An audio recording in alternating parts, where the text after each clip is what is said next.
എല്ലാവർക്കും news first മലയാളത്തിന്റെ പുതിയൊരു വീഡിയോയിലേക്ക് സ്വാഗതം. ക്രിക്കറ്റ് വാർത്തകൾ ആദ്യമേ അറിയാൻ ഈ ചാനൽ മറക്കാതെ സബ്സ്ക്രൈബ് ചെയ്യുക. ശ്രീലങ്കയ്ക്കെതിരായ ഇന്ത്യയുടെ രണ്ടാം T20 മത്സരത്തിൽ ഇന്ത്യയ്ക്ക് വിജയമായിരുന്നു. ടോസ് നഷ്ടപ്പെട്ട് ബാറ്റിംഗിനിറങ്ങിയ ശ്രീലങ്ക 20 ഓവറിൽ 161 റൺസാണ് നേടിയത്. എന്നാൽ ശക്തമായ മഴയെ തുടർന്ന് മത്സരം 8 ഓവറാക്കി ചുരുക്കി. അതുകൊണ്ട് തന്നെ ഇന്ത്യയുടെ വിജയലക്ഷ്യവും 161-ൽ നിന്ന് 78 ആയിട്ട് കുറച്ചു. എന്നാൽ ഇന്ത്യ 6 ഓവറിൽ തന്നെ ആ ലക്ഷ്യം മറികടക്കുകയായിരുന്നു. മത്സരത്തിന് ശേഷം ഇന്ത്യൻ ക്യാപ്റ്റൻ സൂര്യകുമാർ യാദവ് പറഞ്ഞത് ഇങ്ങനെയായിരുന്നു: ഇന്നത്തെ മത്സരം വിജയിക്കാൻ സാധിച്ചതിൽ എനിക്ക് വളരെയധികം സന്തോഷമുണ്ട്. ഇന്ന് വിജയിക്കാൻ സാധിക്കും എന്ന വിശ്വാസവും എനിക്ക് ഉണ്ടായിരുന്നു.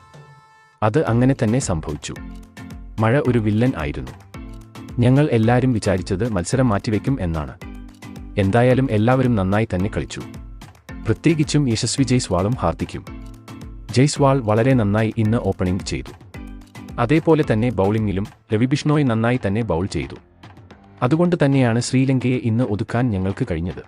സഞ്ജു സാംസണ് ഇന്ന് ഒരു അവസരം നൽകിയതിൽ എനിക്ക് വളരെയധികം സന്തോഷമുണ്ട്. കഴിഞ്ഞ മത്സരത്തിൽ അവനെ എടുക്കും എന്നാണ് ഞാൻ വിചാരിച്ചത്, പക്ഷേ അന്ന് അവസരം കിട്ടിയിരുന്നില്ല. എന്തായാലും ഇന്ന് സഞ്ജുവിന് ഒരു അവസരം ലഭിച്ചു. പക്ഷേ ഇന്ന് അവന് നന്നായി കളിക്കാൻ സാധിച്ചില്ല.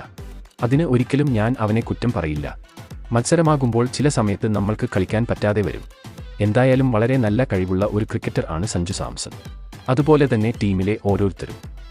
ഇനിയുള്ള മത്സരങ്ങളിൽ ഇതേപോലെ മികച്ച പ്രകടനം കാഴ്ചവെക്കാൻ കഴിയുമെന്നാണ് എൻ്റെ പ്രതീക്ഷ. ഒരു മത്സരം പോലും തോൽക്കാതെ ഈ പരമ്പര സ്വന്തമാക്കണമെന്നാണ് എൻ്റെ ആഗ്രഹം എന്നും സൂര്യ വ്യക്തമാക്കി. ഇന്ത്യ മികച്ച പ്രകടനം തന്നെയാണ് കാഴ്ചവെച്ചത്. കാലാവസ്ഥ അവർക്ക് പ്രതികൂലമായിരുന്നെങ്കിലും പിന്നീട് അനുകൂലമാവുകയായിരുന്നു. മികച്ച ബൗളിംഗാണ് അവർ ഇന്ന് കാഴ്ചവെച്ചത്. അതുകൊണ്ട് തന്നെ ഈ വിജയം അവർ അർഹിച്ചതാണ്. വരും മത്സരങ്ങളിലും ഇന്ത്യൻ ടീം ഇതേപോലെ മികച്ച പ്രകടനം കാഴ്ചവെക്കും എന്ന് നമുക്ക് പ്രതീക്ഷിക്കാം. അപ്പോൾ ഇതിനെപ്പറ്റി നിങ്ങളുടെ അഭിപ്രായം എന്തെന്ന് താഴെ കമന്റ് ചെയ്യുക.